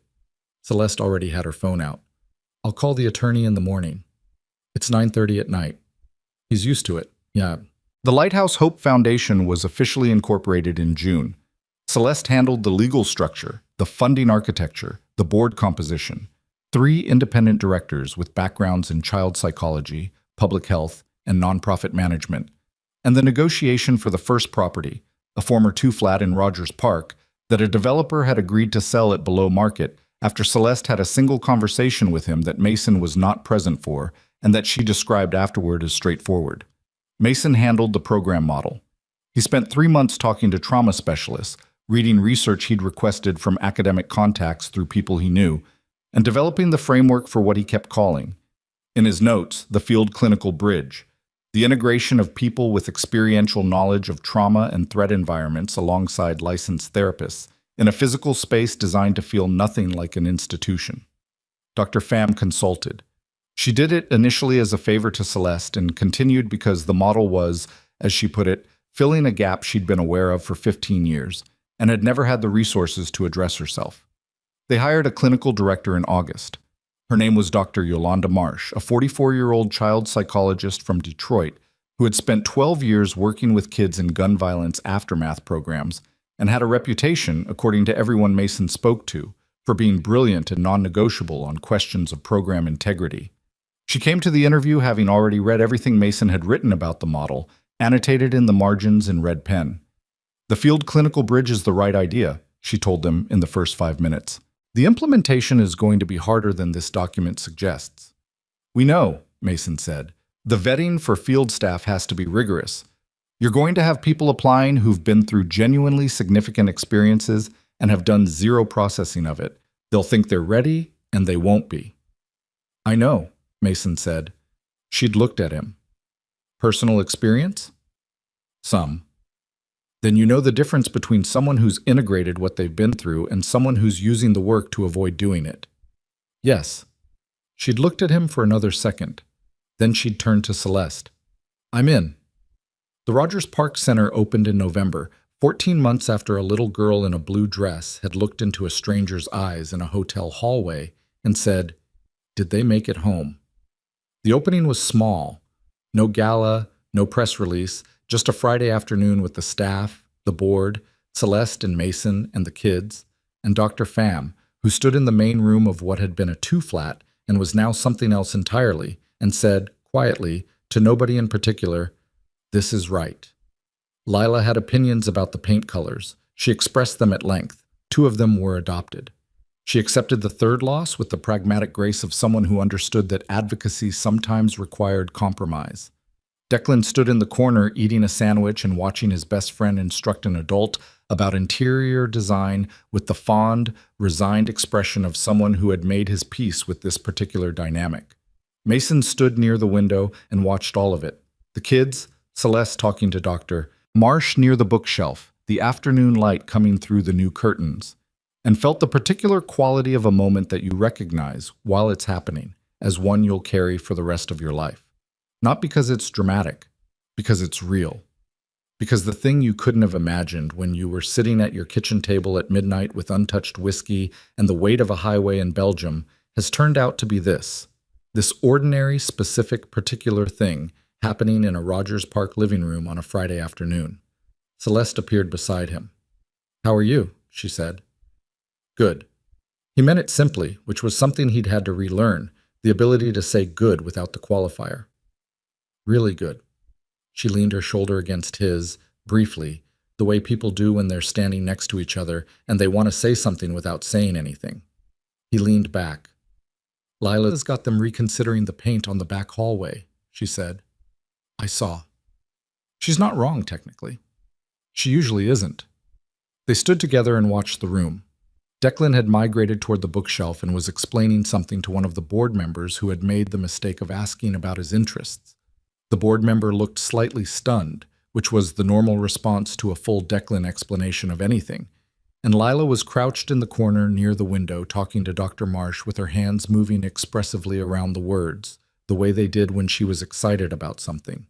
She still had the rabbit, Anchor, tucked under one arm, because some things you don't outgrow and shouldn't have to.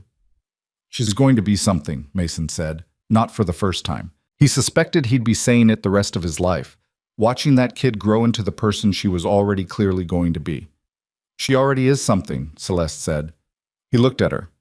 She was watching her daughter with the expression she'd had in the hotel hallway when she'd first heard Lila's voice, the one that was too large for just happiness, that had grief mixed into it, and relief and love and the specific texture of a woman who had been in the dark for a long time and was slowly, imperfectly, finding her way back toward light. I know, he said. There's a thing about survival that nobody tells you while it's happening, because while it's happening, there isn't room for perspective. You're just in it, one foot and then the other, getting through the next hour, the next day, the next stretch of ordinary time that doesn't feel ordinary at all because the ordinary has been broken and you're living inside the break. What nobody tells you is that healing isn't the absence of the broken thing. The break is still there. Daniel Ashford was still gone, and Mason still woke from dreams about a Belgian highway, and Declan still had a grief he carried quietly the way children carry things they've learned to make room for. And Lila still had mornings when the weight of what she'd been through settled on her before she'd fully woken up. None of that disappeared. None of it was going to. What changed was the company you kept inside it. Mason had spent 3 years believing that what he'd survived had made him a liability to anyone he got close to, that the things he carried were weight he'd transfer, damage he'd spread, that the decent thing was to keep enough distance to protect people from the harder parts of who he'd become. He'd been wrong about that, in the particular way you're wrong about something when the belief protects you from something you're afraid to want. Celeste had spent 2 years building walls high enough to keep the grief contained, managing it, directing it, converting it into productivity and foundation structures and quarterly reports, because if she was moving fast enough, she couldn't feel how heavy the stillness was. She'd been good at it. She'd been so good at it that she'd almost convinced herself it was the same as being okay.